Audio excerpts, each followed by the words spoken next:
यहाँ पर सोकरा अपनी चाकरा की मदद से उस पिलर को उड़ा देती है मार के बहुत ही तेज़ी से। और यहाँ पर जो लेडी चियो रहती है वो सोकरा को अपने चाकरा की मदद से कंट्रोल कर रही होती है। और वो बोलती है कि मुझे तो सोकरा को कंट्रोल करने की ज़रूरत ही नहीं है क्योंकि सोकरा के पास इतनी ज़्यादा ताकत है।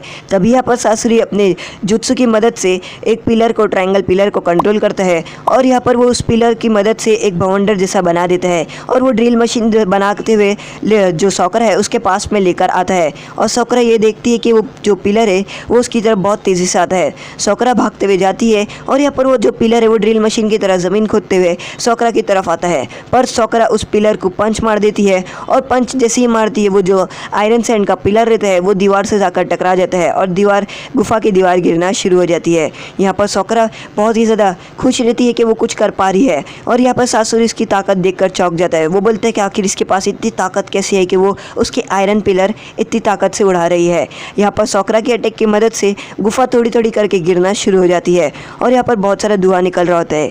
ककाशी सन से कोई आवाज़ आती है और वो बोलते हैं कि आखिर ये आवाज़ कैसी है, ये तो गुफा की तरफ से आ रही है जहाँ पर सोकरा, लेडी चियो और वो आकात्सुकी है। और वो बोलते हैं कि मुझे यहाँ पर जल्दी से उन लोगों के पास जाना होगा क्योंकि वो मुसीबत में हो सकते हैं। और यहाँ पर जो ककाशी सन से वो अपने ट्रांसमीटर के थ्रू बात करते हैं गाय सेंसे को देखने के लिए कि आखिर वहाँ पर क्या हो रहा है। यहाँ पर नारुतो आगे बढ़ रहा होता है और वो बोलते हैं कि मैं इसे नहीं छोड़ूंगा ककाशी सन से, इसने मुझे बहुत ही ज़्यादा गुस्सा दिला दिया है। और यहाँ पर वो बोलते हैं कि मैं गारा को लेकर रहूँगा। और यहाँ पर नारुतो को ककाशी सन से बोलते हैं कि तुम प्लीज़ मेरी बात सुन लो और हमें एक स्ट्रेटेजी प्लान बनाना होगा और हमें सासुरी को अटैक करना होगा क्योंकि सासुरी उन लोगों को प्लान में भड़का रहा है और उन लोगों को फंसाना चाहता है। नारुतो बोलता है मैं इसकी एक भी नहीं सुनूंगा और वो बोलते हैं कि मैं उसको मार दूंगा चाहे कुछ भी हो जाए। और यहाँ पर जो दाइदारा रहता है वो देखता है कि ककाशी सन से अभी भी उसका पीछा कर रहे होते हैं। वो बोलते हैं कि मुझे सिर्फ नारुतो चाहिए यानी जुनचुरिकी वाला, और वो बोलते हैं कि मुझे सासुरी को यानी ककाशी को वहाँ से हटाना होगा।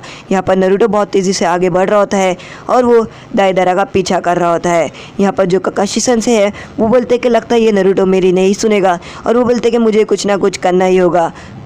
यहाँ पर गाय सेंसे अपने आप से ही लड़ रहे होते हैं और तभी यहाँ पर वो अपने आप से लड़ रहे होते हैं और वो उनके क्लोन उनके ऊपर असली वाले से भारी पड़ रहे होते हैं। और यहाँ पर जो गाय सेंसे हैं उनको गुफा गिरने की आवाज़ आती है और वो लड़ते हुए अपना ट्रांसमीटर एक्टिवेट करते हैं और यहाँ पर वो जो नकली क्लोन है उससे पीछे चले जाते हैं और वो नेजी को पूछते हैं कि नेजी अपनी ब्याकुगन से देखो कि आखिर गुफा के अंदर क्या हो रहा है। वहाँ पर बहुत ज़्यादा आवाज़ आ रही है और नेजी यहाँ पर लड़ रहा होता है। नेजी बोलता है कि मुझे थोड़ा टाइम लगेगा, मुझे अपने क्लोन से लड़ना है। और तभी यहाँ पर वो जंप मारता है और अपनी ब्याकुगन से देखने की कोशिश करता है। वो बोलता है कि हाँ मुझे भी आवाज़ आ रही है। और यहाँ पर टेंटेन लड़ रही होती है अपने आप से ही और वो लोग एक दूसरे से लड़ रहे होते हैं। तभी यहाँ पर टेंटेन को भी वो आवाज़ आती है और वो भी अपना ट्रांसमीटर एक्टिवेट करती है और वो पूछती है कि आखिर ये सब हो रहा क्या है। गुफा की तरफ से बहुत ही ज़्यादा आवाज़ आ रही है। रॉकली लड़ रहा होता है अपने आप से और रॉकली को भी वही आवाज़ आती है और वो अपना एक्टिवेट करते हैं माइक को और वो बोलते हैं कि आखिर ये क्या हो रहा है। नेजी अपनी ब्याकुगन से देखो सोकरा ठीक तो है ना, मुझे सोकरा के बारे में बहुत ही ज़्यादा टेंशन हो रही है। और यहाँ पर गाय सेंसे अपने आप से लड़ रहे होते हैं। वो बोलते हैं कि नेजी जल्दी से चेक करो। नेजी बोलता है 2 मिनट और उसके बाद नेजी अपने क्लोन से पीछे होता है और एक लंबी सी जंप मारता है जिसकी मदद से वो अपनी ब्याकुगन की मदद से देख पाएगा अच्छे से कि आखिर वहाँ पर हो रहा क्या है। और वो अपनी ब्याकुगन की मदद से देखता है कि जो गुफा है वो धीरे धीरे करके गिर रही है और वो उन लोगों को बताता है कि वहाँ पर बहुत ही ज़्यादा गिर रही है गुफा और वहाँ पर दुआ है उसकी मदद से वो देख नहीं पा रहा है। और टेंटेन बोलती है हमें यहाँ से जल्दी निकलना होगा और हमें अपने क्लोन को जल्दी से हराना होगा। गायसन से बोलते हैं कि हाँ हमें ये सब जल्दी करना ही होगा। नेजी अपनी ब्याकुगन से देखता है और वो देखने की करता है कि आखिर सोकरा ठीक है कि नहीं। यहाँ पर सोकरा लड़ रही होती है सासुरी से और यहाँ पर गायसन से और रॉकली अपने आप से ही लड़ रहे होते हैं। और रॉकली बोलते हैं कि आखिर सोकरा लड़ रही है एक लड़की होके तो मुझे भी लड़ना चाहिए उन लोगों के लिए। और यहाँ पर वो लोग लड़ना शुरू कर देते हैं और उसके बाद वो लोग की फ़ाइट शुरू होती है। यहाँ पर जो गुफा रहती है वो थोड़ी सी और गिरना शुरू हो जाती है और सोकरा सासुरी के साथ लड़ रही होती है। यहाँ पर सासुरी अपने और 2 पिलर को कंट्रोल कर रहा होता है और वो बोलते हैं कि तुम बहुत ही ज़्यादा ताकतवर हो। यहाँ पर जो सोकरा है वो बोलती है कि मैं तुम्हें नहीं छोड़ूंगी। और यहाँ पर लेडी चियो सोकरा को अपने चाकरा थ्रेड की मदद से कंट्रोल कर रही होती है और वो लेडी चियो देखती है कि वो बोलती है कि मुझे तो सोकरा को कंट्रोल करने की ज़रूरत ही नहीं है क्योंकि सोकरा ही अपने आप को डिफेंस करना और अटैक करना उसे बराबर से आता है। और वो बोलते हैं कि मुझे क्यों मैं उसके ऊपर चाकरा थ्रेड खाली में लगाई। और यहाँ पर जो सोकरा रहती है वो खुद से ही लड़ रही होती है और वो सभी अटैक से डॉज कर लेती है। और यहाँ पर सासुरी को समझ में नहीं आता कि आखिर वो इतने जल्दी से डॉज कैसे कर रहा है। और वो सभी अटैक्स को डॉज कर रही होती है। सोकरा यहाँ पर बहुत ही ज़्यादा थक जाती है और तभी हमें पास का सीन दिखाता है जहाँ पर लेडी जुनाटे सोकरा को पूछती है कि आखिर मेडिकल जुत्सु की ट्रेनिंग में सबसे ज़रूरी पॉइंट क्या है। तो सोकरा बोलती है सबसे ज़रूरी पॉइंट ये है कि हमारे अंदर चाकरा बहुत ही ज़्यादा अच्छा रहना चाहिए कि हम दूसरे को ठीक कर पाए, और यही सबसे ज़रूरी पॉइंट है। तो लेडी जुनाटे बोलती है नहीं, ये सबसे अच्छी पॉइंट नहीं है, तुमने बहुत ही ज़्यादा गलत कहा। सबसे अच्छी पॉइंट है कि हमें हमेशा अपने अटैक्स को यानी अपने अपोनेंट से डिफेंस करना चाहिए, चाहे वो कितने भी तेज़ी से अटैक करे। और यहाँ पर लेडी जुनाटे बोलती है कि मैं तुम्हारे ऊपर एक ऐसा ट्राई करूँगी और तुम्हारे ऊपर हमला करूँगी और तुम्हें उन सभी अटैक से डॉज करना है। तो यहाँ पर सोकरा बोलती है यस मैम, मैं तैयार हूँ आपके सभी अटैक से बचने के लिए। और यहाँ पर सोकरा बहुत तेज़ी से खड़ी रहती है और यहाँ पर जो लेडी जुनाटे है वो सोकरा की तरफ बढ़ती है। सासुरी सोकरा के ऊपर अपने अटैक से हमला करने की कोशिश करता है और वो सोकरा के ऊपर मारता भी है, पर सोकरा उन सभी अटैक से धीरे धीरे करके बच रही होती है। और तभी यहाँ पर उसको सब जगह से पता रहता है कि आखिर सासुरी किस जगह से अटैक करने वाला है।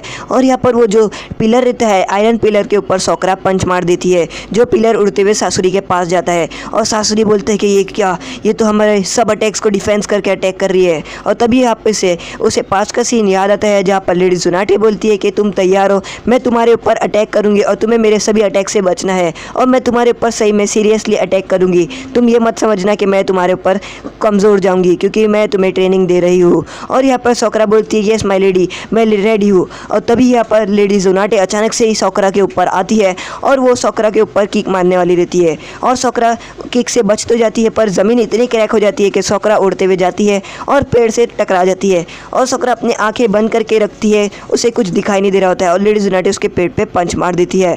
तो सोकरा लेडी जुनाटे सोकरा को ये बताती है कि तुम्हें हमेशा अपनी आंख खुली रखनी होगी अगर तुम्हें किसी भी अटैक से डॉज करना है। और हमें अगर अटैक से इसलिए बचना है कि समझो किसी को चोट लग गई और तुम ही खुद अगर अपोनेंट से बची नहीं और तुम्हारी खुद ही जख्मी हो, तो तुम दूसरे को क्या बचाओगी? तुम्हें पहले खुद को बचाना होगा अगर तुम्हें दूसरे को बचाना है तो। और तुम्हें इसलिए अपनी आंख खुली रखनी होगी और एक एक अटैक को देख के एनालाइज करना होगा कि आखिर वो अटैक कहाँ से आने वाला है। और ऐसा करके तुम्हें उस अपोनेंट को पूरी तरीके से एनालाइज कर देना होगा और देखना होगा कि आखिर उसकी कमज़ोरी कहाँ पर है। और यहाँ पर सोकरा सासुरी को देख रही होती कि उसकी कमज़ोरी है कौन सी। और यहाँ पर सासुरी सोकरा को देख रहा होता है। वो बोलते हैं कि तुमने बहुत ही अच्छे से सभी अटैक को डॉज कर दिया और सभी अटैक से मेरे से बच गई। और वो बोलते हैं कि अब नहीं, अब मैं अपना ऐसा जुत्सु इस्तेमाल करूँगा जिस अटैक से तुम्हारा बचना नामुमकिन है। और उसके बाद अचानक से वो अपने पपेट को कंट्रोल करता है। उसके पपेट का जो इंजन जैसा रहता है वो खुल जाता है, उसके अंदर से बहुत सारी चाकरा वेव्स निकलती है और जो उसकी चाकरा सेंट रहती है वो बहुत सारी जो पतले पिलर्स बन जाते हैं शार्प पॉइंटेड, और अचानक से सभी पिलर्स गिरना शुरू हो जाते हैं। सोकरा लेडी चियो सोकरा को चिल्लाती है कि सोकरा तुम बच के रहना। और यहाँ पर जो लेडी चियो है वो अचानक से गिर जाती है और वो देखती है कि जो सोकरा है वो खड़ी हो जाती है। सोकरा को बहुत सारे आंख पे कट्स लगे होते हैं और लेडी चियो ये देखकर बहुत ज़्यादा चौंक जाती है, क्योंकि सोकरा को बहुत सारे चोट लग जाती है। और यहाँ पर जो सासुरी रहता है वो देखता है सोकरा को, और सोकरा जो रहती है वो थोड़ी सी बेहोशी की हालत में आ जाती है। तो यहाँ पर सोकरा को पुरानी बात याद आती है जहाँ पर लेडी चियो उसको बताती है कि तुम्हें सासुरी के हर अटैक से बचना होगा, क्योंकि उसके हर अटैक के अंदर पॉइजन रहता है और वो अपने हर जुत्सु के अंदर पॉइजन का इस्तेमाल करता है। जैसे उसकी टेल हो गई, वो अपनी टेल और हर जगह का जो भी अगर तुम्हारे ऊपर उसने एक स्क्रैच भी कर दिया तो तुम्हारे अंदर वो पॉइजन इंजेक्ट कर देगा। और यहाँ पर वो यही करता है और सोकरा के अंदर पॉइजन इंजेक्ट कर देता है। सोकरा एकदम ढीली हो जाती है। और यहाँ पर लेडी चियो बोलती है ये क्या सासुरी, तुमने उसको पॉइजन दिया, यानी तुमने सैंड के अंदर पॉइजन मिलाया था? और सासुरी बोलते हैं हाँ, मैंने उसकी सैंड के अंदर पॉइजन मिला दिया था कि अगर मैं उसकी सैंड के एक भी लगे तो उसके पॉइजन का इस्तेमाल हो जाए। और वो बोलते हैं कि अब ये थोड़े ही दिन के अंदर मर जाएगी। और वो बोलते हैं कि ज़्यादा से ज़्यादा बस इसे 3 दिन लगेगा और ये पूरी तरीके से मर जाएगी। पर सासुरी बोलते हैं मैं इसे 3 दिन नहीं लूँगा, मैं इसे अभी के अभी मारूंगा और इसे जान से यहीं पर ही ख़त्म कर दूंगा। इसके बाद सासुरी अपने जुत्सु को कंट्रोल करता है और अपने पपेट को आगे बढ़ाता है। थर्ड होकागे का पपेट सोकरा की तरफ बढ़ता है सोकरा को जान से मारने के लिए। इतने में ही सोकरा उठती है और उस पपेट को पंच मारकर तोड़ देती है, और वो थर्ड होकागे का जो पपेट रहता है उसको पंच मार के पूरी तरीके से तोड़ देती है। तो आज का एपिसोड यहीं पर ख़त्म होता है। अगर आपको हमारा एपिसोड पसंद आए, लाइक करें, शेयर करें, सब्सक्राइब करें।